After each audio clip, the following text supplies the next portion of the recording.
새해 복 많이 받으시고요. 복 많이 받았습니까? 복이 오고 있겠죠. 전주 수업 안 나오셨다 해서 한 2주 정도? 한 번? 저 어쨌든 과정이 1년 과정이니까 건강관리 잘 하시고 뭐 합격이야 공부하시면 안 되겠습니까? 그죠? 오늘 진도가 협회 맞습니까? 자, 공인중개사 협회 쪽은 뭐 이론 과정에서 제가 설명을 많이 드릴 건 없습니다. 구분하실 것만 좀 구분하시면 되고 일단 PPT 가지고 설명을 드리고 늘 했던 것처럼 교재 확인하겠습니다. 자, 협회는 나중에 다음 주에 심화 과정 들어가게 되면 이제 출제 경향부터 쭉 이렇게 설명드릴 건데 한 문제에서 두 문제 정도 나온다 보시면 돼요. 작년에도 출제가 되었고 보통 출제가 한 문제 나오게 되면 이렇게 협회에 관한 설명에서 명칭 그대로 해서 한 문제 나옵니다. 그럼 여기 공부하실 때 정점이 뭐인가? 협회는 감독기관이 국토부 장관인데 국토부 장관이 아닌 자리가 딱 두 개 있어요. 그걸 체크하는 게 1차적이고 그 다음에 협회 가장 중요 사업이 공제사업이기 때문에 협회에 관한 내용을 물으면 반드시 묻는 것이 공제사업입니다. 그래서 전 시간에 손해배상 책임을 보장하기 위해서 보증보험 공제에 가입한다 이런 말 들어봤죠? 그 공제사업자가 협회입니다. 그 다음에 공인중개사법에서 위원회가 두 개 있는데 이건 나중에 심화 과정 때 다 정리해야 됩니다. 앞에 정책심의위원회가 있고 공제사업을 심의, 감독하기 위해서 돈 기구가 운영위원회니까 시험에서는 출제위원들이 기구가 제도가 두 개 있으면 차이점을 묻는 것이 핵심이니까 이게 핵심 포인트다. 자, 그러면 본 내용을 보시니까 자, 공인중개사법에서 전체 틀어서 협회와 관계되는 것이 세 개가 있습니다. 앞에 등록 절차에서 배우셨는데 등록관청이 등록한 개업 공인중개사에게 등록증을 교부했다면 지금 배우시는 공인중개사협회는 누구 단체다? 깨져버렸네. 개업 공인중개사 단체인 것이 협회입니다.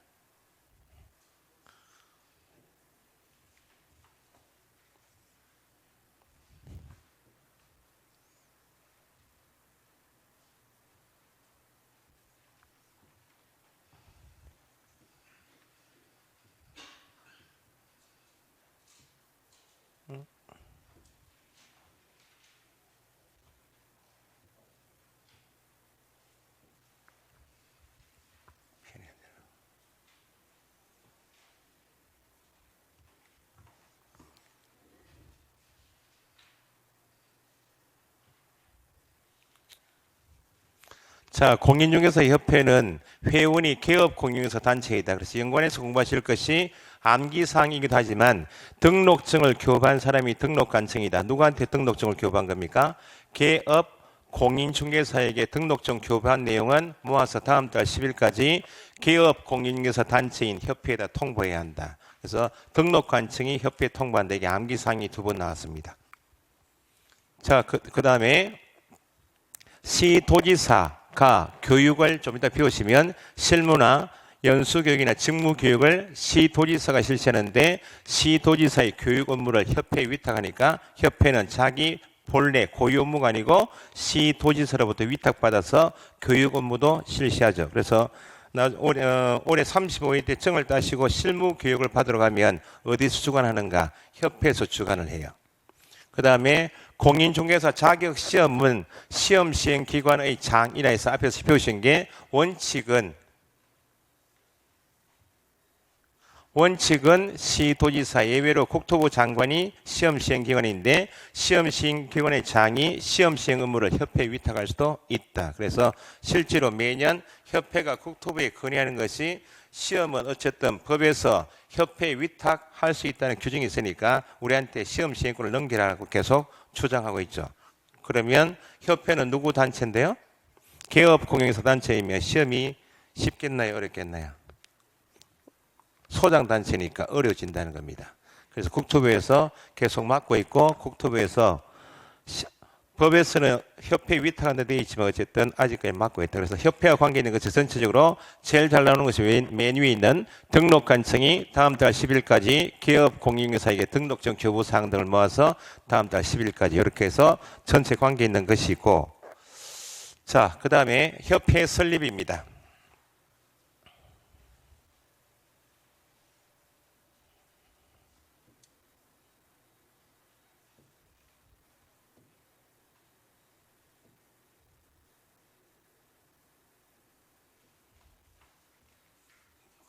이게 기계가 바뀐 것도 아닌데.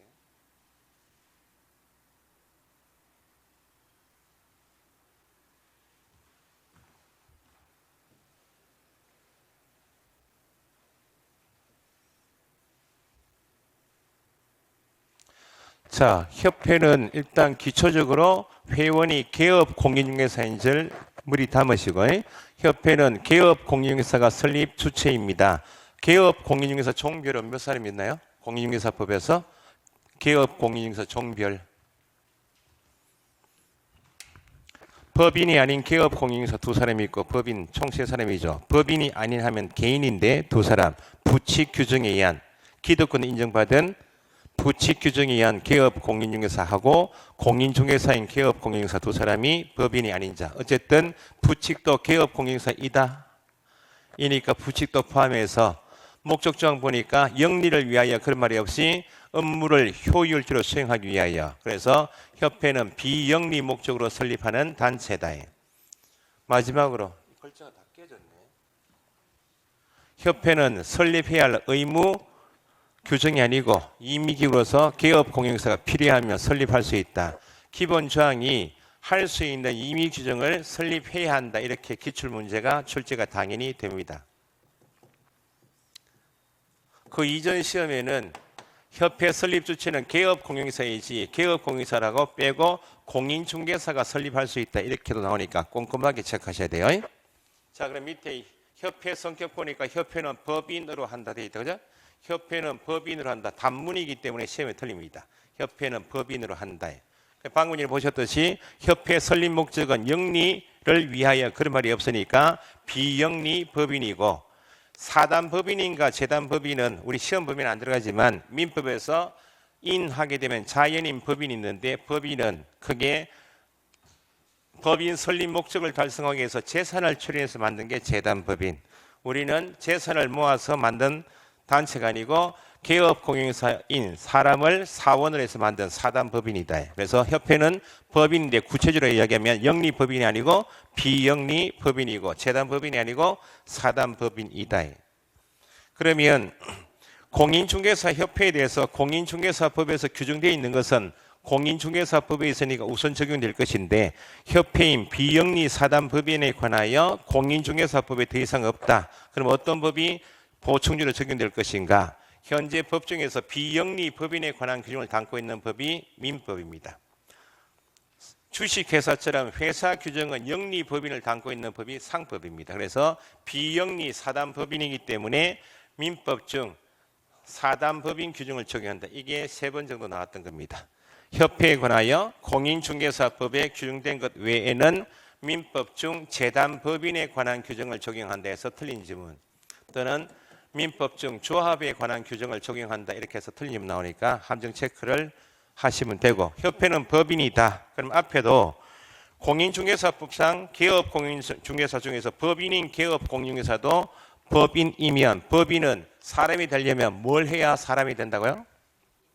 등기해야만 사람이 되는 것이 법인이면, 법인 설립 절차는 민법에서 요식행위라고 비우시는데 반드시 정관을 작성하고, 그 다음에 창립총회 열어서 발기인이 작성한 창립총회에 대해서 1조 동의하십니까? 과반수 동의 얻어서 의결하고, 내부 조직을 만들었다면 법인마다 법인 종류마다 감독기관이 있는데, 공인중개사법상 공인중개사협회 감독기관은 국토교통부 장관입니다.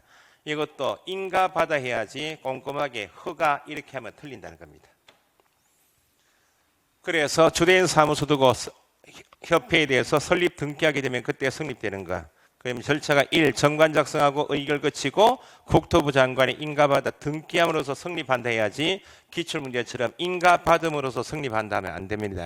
어쨌든 협회는 법이 나면 성립 앞에는 항상 등기가 있어야만 등기부 통해서 세상에 나오는 사람이 법인이기 때문에 등기함으로 성립한다. 그 다음에 숫자가 이게 괄호 채우기 문제가 계속 나오고 있다. 8기는 몇 명 이상이요? 300명 이상 모여서 협회 설립 목적 조직을 담은 정관을 작성해서 서명 날인했다면 300명 이상이 만든 정관에 대해서 600명 이상 출석한 창립총회를 열어서 1조, 2조 동의하십니까 해서 과반수 동의였습니다. 이때 창립총회에 모아야 되는 총수는 600명 이상인데 작년 시험에 나왔던 것이 서울에서 몇 명? 100명 이상 모이고 나머지 광역시, 도별 20명, 10명 이렇게 해서 틀린 질문. 그래서 나중에 암기하실 때는 뭐 각자 암기사항이 나중에 본인도 만들지만 발삼, 육창, 120 이렇게 암기해요. 발삼, 육창, 120 인가 항상 성립 앞에는 등기 성립해서 협회 설립 절차가 이렇게 돼요. 간단히 함정만 체크하고 판례 같은 거 없으니까 체크만 함정만 체크하시면 되겠다. 자, 그 다음에 협회 조직인데 협회는 주사무소 두고 등기를 해서 업무를 수행하다가 하부 조직인 지부나 지회를 둘 수가 있습니다. 그러면 이것도 괄호 채우기 문제가 나오면 조직은 어디서 하는가? 방금 전에 발기인 300명 이상이 정관을 작성했죠? 정관에서 조직을 정해요. 주요 사업, 설립 목적부터 해서 지부, 지회에 대한 조직은 정관에서 하는 것이고 이것도 괄호 채우기 모의고사 나오면 대통령령이 정하는 또는 국토교통부령이 정하는 하면 안 되고 협회 조직을 이야기하는 것이니까 정관이 정하는 바에 따라 이제 조직을 잘 이해하실 게 특별시, 광역시, 도에는 뭐를? 지부, 시군구에는 지회를 두어야 한다, 둘 수 있다. 여기 의무조항이다. 시도의 지부를 시군구에 지회를 둘 의무를 부과하고 있다 하면 틀리는 거예요. 둘 수 있다.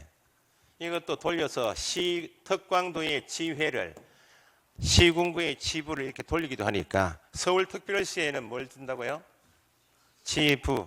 안양시 동안구에는 지회. 조직을 잘 보시고 그러면 정관에서 정하는 바에 따라 협회가 시도의 지부를 설치했다면 지부는 시도에 두니까 시도지사한테 가서 신고하고 정관이 정하는 바에 따라 시군구에 지회를 두었다면 시군구청장이 등록관청이니까 신고해야 한다. 지부 설치 신고는 시도지사, 지회는 등록관청. 연결을 잘 하시고 국토부 장관에게 신고해야 한다. 이게 기출문제예요. 자, 그러면 뒤에 정리가 되겠지만 협회 감독기관은 국토부 장관이기 때문에 대부분은 다 국토부 장관이에요. 국토부 장관은 하는 자리를 정리하실 필요는 없고 협회 규정에서 국토부 장관이 아닌 자리가 딱 두 개가 있는데 먼저 나온 것이 지부 설치 신고는 시도지사, 지회 설치 신고는 등록관청이지 국장하면 안 되고 그 다음에 협회 총회 의결 내용은 그 다음에 숫자 개념이 지체 없이 개념이 공인중개사 법령에 워낙 많이 나옵니다. 다 암기할 수는 없습니다. 그 중에서 지체 없이를 틀리게 만드는 것 중에서 이게 협회 총회 의결 내용은 7일 이내에 또는 15일 이내에서 틀리게 잘 나오니까 요건 두 가지는 나중에 체크하셔야 됩니다. 앞에 상계 배우신 게 사무소 이전 신고하거나 폐업 신고하게 되면 간판 철거해야 되죠. 간판은 며칠 이내에 철거해야 된다. 지체 없이인데 1개월 이렇게 틀리게 나오니까 지체 없이 자리는 나중에 암기사항이 아닌데 그래도 범위를 줄이기 위해서 틀리게 잘 나오는 거 요거 총회 의결 내용 지체 없이 하고 간판 철거해야 한다 할 때 지체 없이 그 두 가지는 정리를 나중에 하셔야 돼.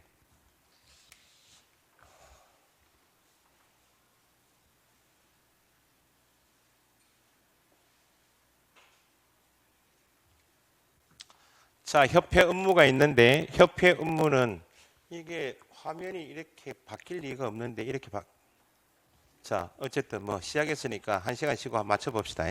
협회는 방금 전에 업무를 효율적으로 수행하기 위하여처럼 목적 달성을 위해서 이 업무를 수행할 수 있다. 그러니까 이건 시험에 종종 나오는 지문입니다. 가장 1차적으로는 협회는 다음의 업무를 해야 한다 할 수 있다? 할 수 있는 겁니다. 앞에서 유사하게 법인은 분사무소 둘 수 있다? 법인인 개업 공인중개사는 분사무소 들 수 있다. 있는 반면에 업무는 14조에 규정된 업무만 영위할 목적으로 설립되어야 한다. 협회는 중개업하고 14조에 있는 업무를 수행할 수 있다. 그럼 법인은 분양 대행을 해야 한다 할 수 있다? 너무 멀리 갔다 지금? 협회는 법에 정하면 이 업무를 반드시 해야 할 의무사항이 아니고 할 수 있다, 할 수 있다 이걸 물어요. 자, 그러면 제일 잘 나오는 것이 어쨌든 두 가지입니다. 협회 회원이 누굽니까?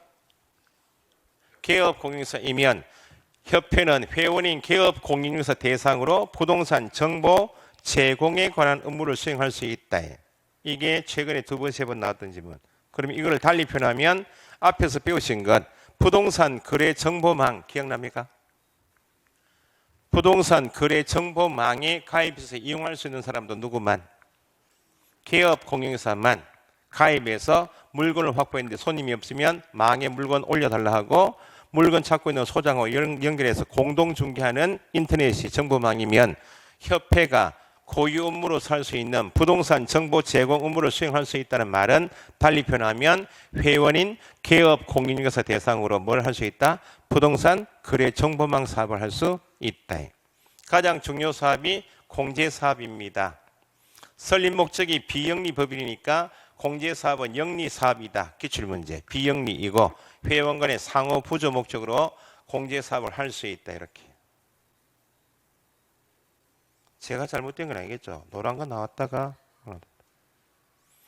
자, 그래서 이 업무는 나중에 본진도 반복할 때마다 협회 업무는 한 개씩 쪼개서 이렇게 나와요. 협회는 설립 목적 달성을 위하여 부동산 중개 제도의 개선 및 연구 개선에 관한 업무를 수행할 수 있다. 한 개씩 이렇게 낱개를 쪼개서 나오니까 어쨌든 제일 빈도가 높은 두 가지부터 먼저 하시고 점차 진도 진행하면서 반복하면서 이것도 읽어두셔야 돼.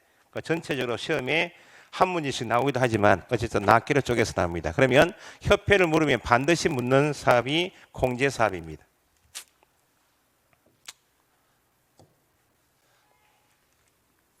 자, 공제 사업은 협회는 공제 사업만 최대 협회 문제가 3문제 나올 때는 공제 사업에 관한 문제만 2문제씩 묻기도 해요.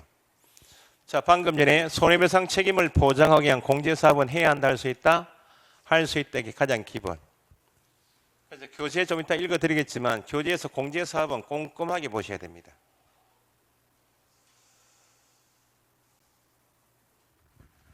자, 공제 사업을 할 수 있고 공제 사업을 하고자 한다면 공제 규정을 만들어서 감독기관에 누구 승인 얻으라? 국토부 장관. 대부분 다 국토부 장관입니다. 공제 규정을 변경하고자 할 때도 국토부 장관의 승인.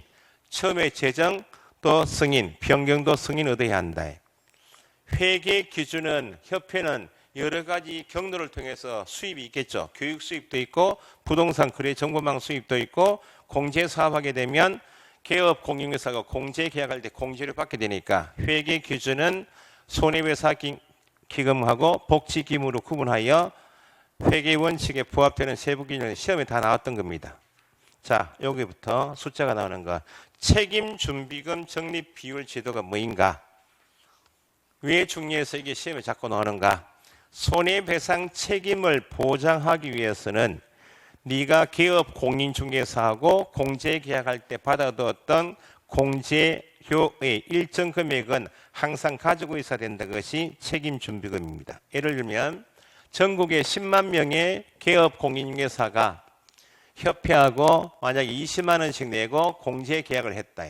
이게 전체 공제료 수입액이죠. 이게 전체 공제료 수입인데 지금 책임 준비금 적립 비율은 10만 명의 소장이 협회하고 공제 계약하고 중개사무소에 공제 정서를 게시하고 중개받다가 각 지역에서 동시다발적으로 여러 건의 중개사고가 터질 수 있다 없다? 있죠. 그러면 개업 공인중개사에게 배상 능력이 없으면 협회가 공제사업자니까 공제금을 지급해야 되겠죠. 그런데 공제금을 딴 데 다 써버리면 동시다발적으로 발생될 수 있는 손해배상 책임을 보장해 줄 수가 없으니까 일정액은 항상 가지고 있어야 한다. 결혼준비금 이런 말 쓰잖아요. 결혼을 하려면 최소한 방한간 구할 돈이 있어야 되겠다. 똑같은 겁니다. 그러면 책임 준비금은 100분의 10을 100분의 20으로 돌려서 틀리게 나오기도 하지만 100분의 10이 보이면 앞부분 이걸 함정을 팝니다. 책임 준비금 적립 비율이기 때문에 배상 책임을 보장하기 위해서 공제 계약할 때 받았던 공제료 수입액의 100분의 10이지 기출문제는 협회 총 수입액의 100분의 10 이렇게 나오게 돼요. 이것도 나중에 연습하실 때 숫자가 보이면 그날은 컨디션이 별로 안 좋다 보시면 돼요. 숫자의 호개가 5하고 보니까 앞에 틀리게 만들거나 뒤에 틀리게 만든다는 겁니다. 그러면 이 돈은 최소한의 배상 책임을 보장하기 위해서 일정액을 항상 가지고 있어야 되는 돈이면 이 돈은 막 쓰면 됩니까? 그래서 책임 준비금은 막 쓰면 안 됩니다 해서 책임 준비금을 다른 용도로 사용하고 싶다. 그럼 미리 사전에 누구 승인을 받아라. 국장의 사전 승인을 받으면 그때 다른 용도로 전용이 가능하겠지만 사전 승인 절차 없이 책임 준비금은 마음대로 쓸 수가 없다는 겁니다.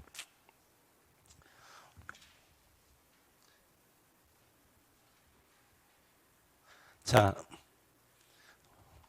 34회 시험 나왔던 게 이겁니다. 우리 과목의 특징입니다. 이것도 보시라고요. 협회 공제 사업의 운용 실적을 대차 대조표 만들어서 공시해야 되는데 숫자가 3개월 보고 하신 분이 많다는 겁니다. 3개월. 3개월이 보이면 뒤에가 함정입니다. 여기처럼 우리 과목의 특징이 3개월 이내에 공시하고 홈페이지도 게시해야 한다. 하고 해야 한다는 표현을 앞에서 연습 좀 하셨다. 우리 과목에는 하고 해야 한다는 표현이 많습니다. 확인 설명할 때도 성실 정확하게 설명하고 근거 자료 제시해야 한다. 하고 해야 한다. 상태에 관한 사항을 요구했는데 매도임대인이 불응했다. 나오면 불응한 사실도 설명하고 확인 설명서 기재해야 한다. 하고 해야 한다. 그 표현은 두 개 다 하라 그 말이죠. 올해 기출문제는 하거나 이렇게 나왔다는 겁니다. 이게 잘 안 보인다는 겁니다. 왜냐하면 숫자가 3개월이 보이면 올해 시험이 쉽다라고 여기 찍고 넘어간다는 거예요. 우리 과목의 특징이.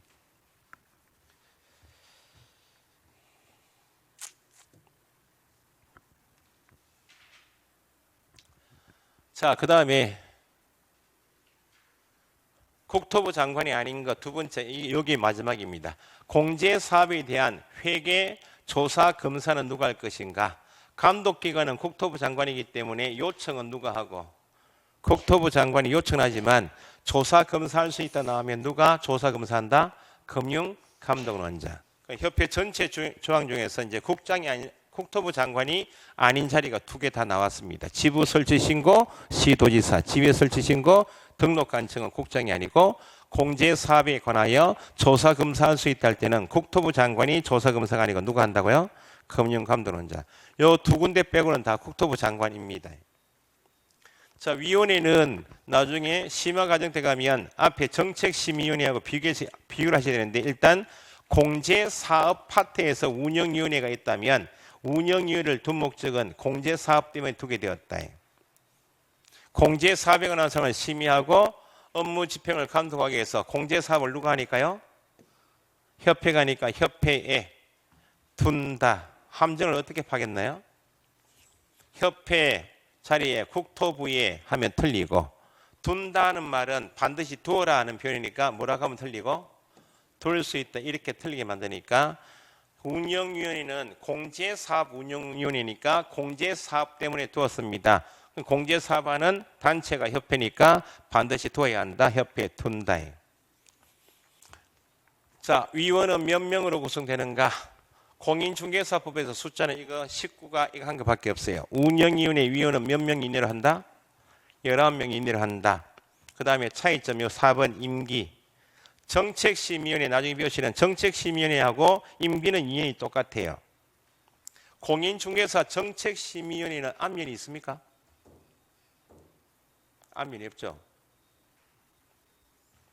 첫 시간에 했는데 공인중개사 업무에 관한 사항을 심의하기 위한 기구가 정책심의위원회이고 공인중개사 업무는 여기 경기도만 규제하면 됩니까? 전국적으로 통일적으로 심의가 돼야 되겠죠. 그래서 국토부에 둘 수 있다. 이렇게 그게 정책심의위원회입니다.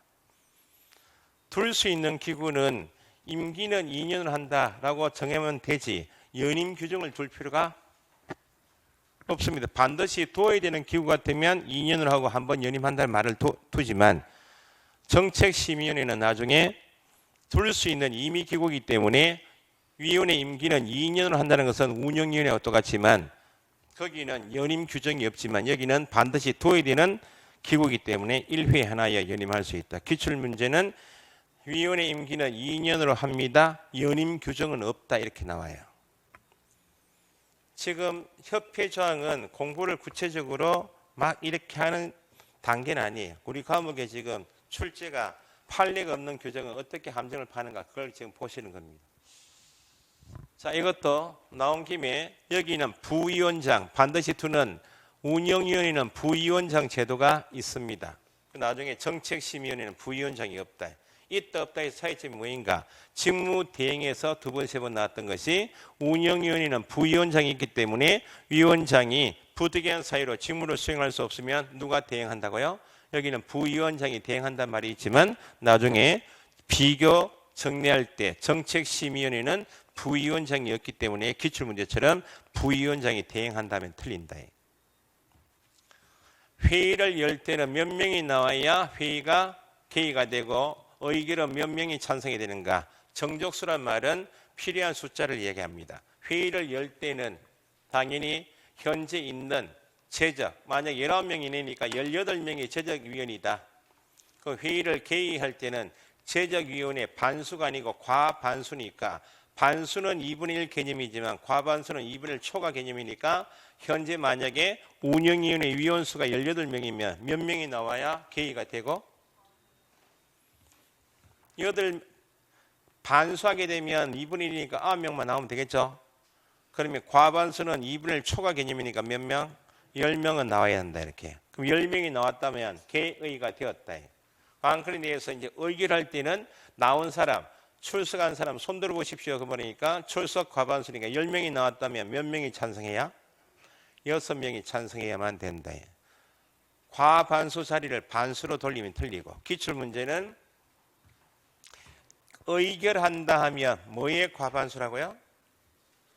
출석 과반수 나와야지 제적 과반수 찬성으로 의결한다 이렇게 돌려내니까 회의를 열 때는 현재 위원으로 있는 전체 숫자의 과반수 출석이고 찬성은 의결한다 할 때는 나온 사람을 대상으로 의결하니까 출석 과반수 그렇게 반수하고 과반수도 우리 시험은 구분해서 된다. 그 정도 이해하시면 되겠습니다.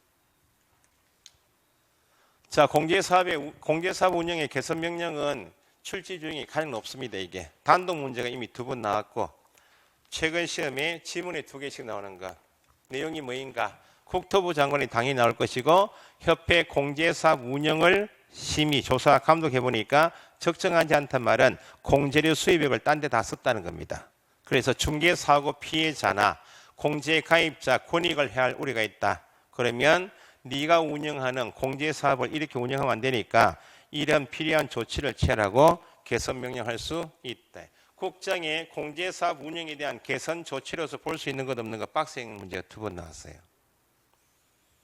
일단 암기사항이니까 방법의 변경, 기관의 변경, 가격의 변경이 3가지고 최근에 이 2개만 따로 떼어서 지금 자산 사항이 안 좋다고 되어 있으니까 불건전한 자산에 대한 적립금 보유하고 가치가 없다고 인정되는 자산의 손실 처리를 명할 수 있다 해서 이 2가지는 낱개로 쪼개서 잘 나오니까 전체적으로 개선 조치는 몇 가지인데요? 5가지인데 낱개로 쪼개면 이 2가지가 잘 나온다. 임원에 대한 징계혐의 요구도 국토부 장관이 협회 임원 때문에 임원이 이런 경우에 해당해서 임원 때문에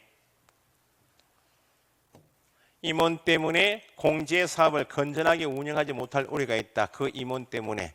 그러면 그 임원이 업무를 법을 위반했다. 개선 명령을 이행하지 않았다. 재무 건전성을 지키지 않은 임원 때문에 건전하게 운영하지 못할 우려가 있으니까 징계해달라고 요구하거나 시정을 명할 수 있다. 당연히 국토부 장관이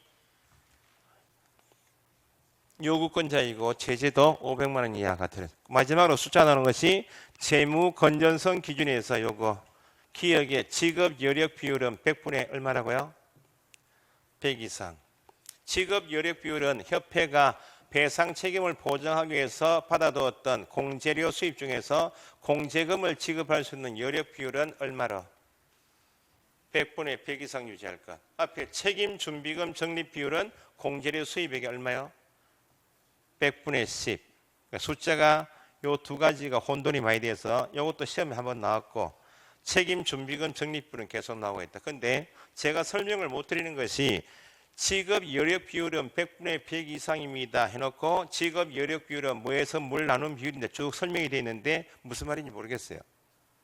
국토부 장관이 정하는 금액을 더한 금액, 환산한 금액 되어 있는데 뭘 환산하고 뭘 더하는지 모르겠어요.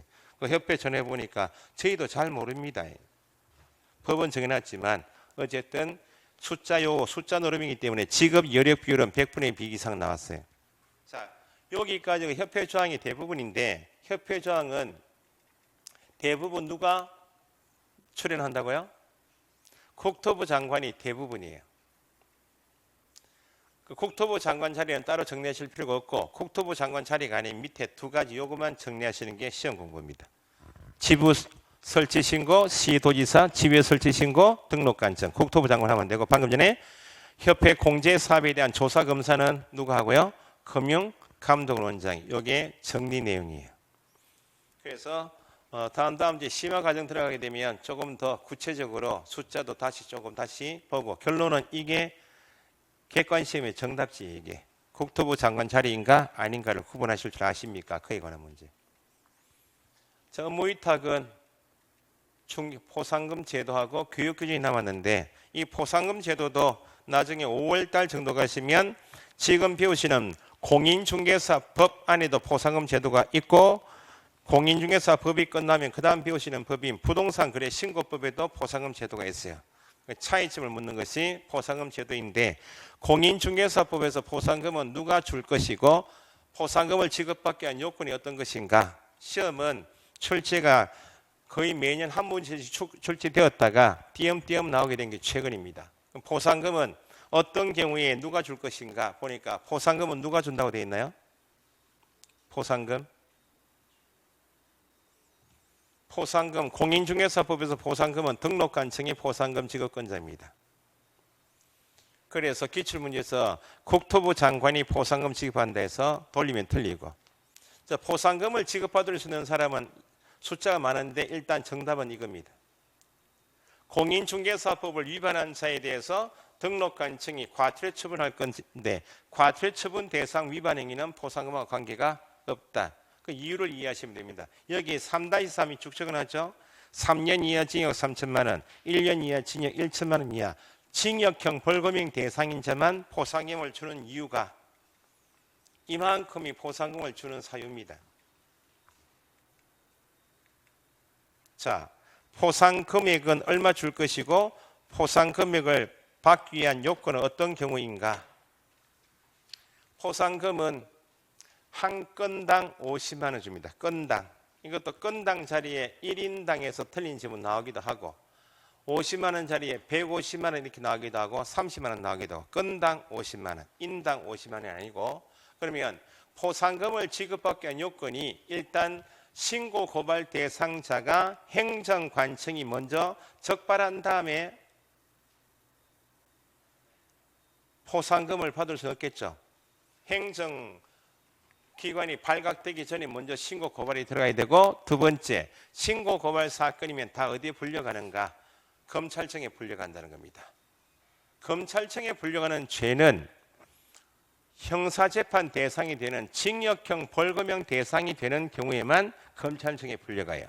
그럼 과태료 처분은 등록관청이나 시도지사나 국토부 장관처럼 행정관청이 가장 경미한 위반 행위에 대해서 처분하는 것이 과태료이기 때문에 검찰청에 불려갈 일이 없다. 뭐는요?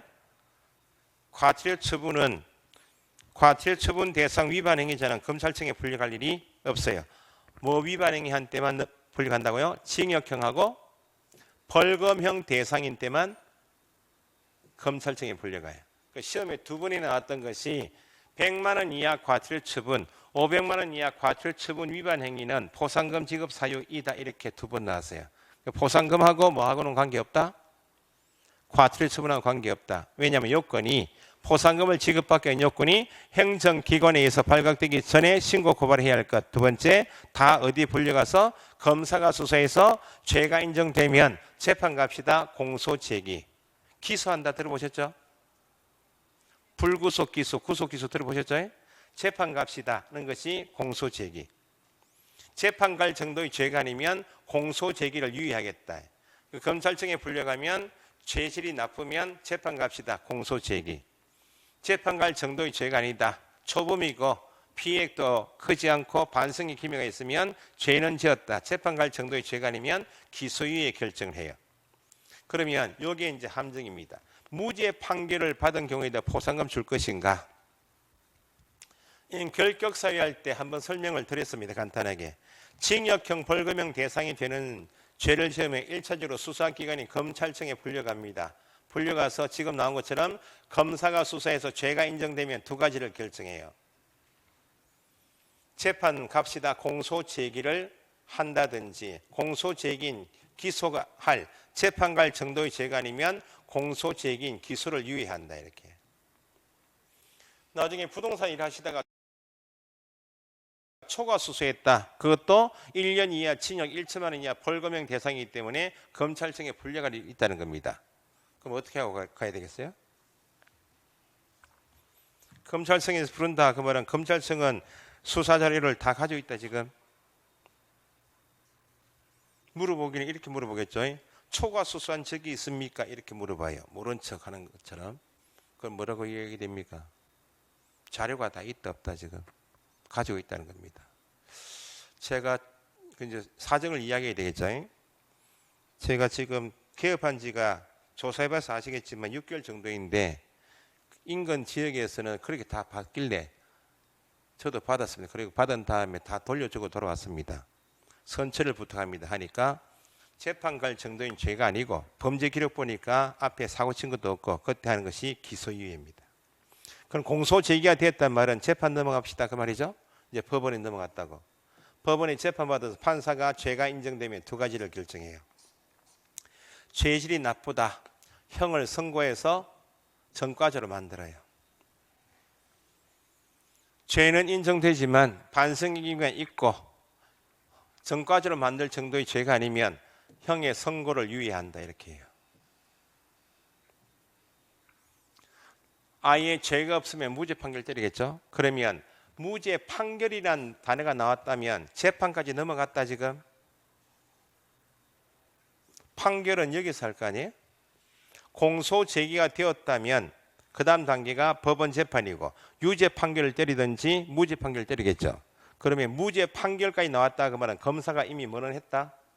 공소 제기를 했단 말이니까 포상금을 지급받기 위한 요건은 법원의 확정 유죄 판결이 있어야 한다 그런 말이 없으니까 검사 단계에서 공소 제기나 기소유예 결정이 있으면 포상금을 줘라 그 말이니까 법원의 재판 결과 유죄 판결도 줘야 되고 무죄 판결도 포상금 지급 사유이다. 근데 검사가 수사를 해보니까 죄를 지었다고 심정은 가지만 아무런 물증을 가져오지 못하네. 그때 하는 것이 무혐의 처분, 불기소 처분은 죄가 없다 돌아가십시오. 그러니까 무혐의 처분은 검사가 때리는 거 죄가 없어가지고 무죄 판결은 법원에 때리는 요거를 구분하시라고. 그래서 무죄 판결은 공소 제기가 되었단 말이니까 포상금을 줘야 되지만 무혐의 처분은 죄가 없다 혐의가 없다 그 말이니까 포상금 지급 사유가 아니다. 이렇게 꼼꼼하게 따지는 게 포상금 지급 사유. 그러면 한 개만 더 보시죠. 이렇게 수업을 못하겠다. 그죠?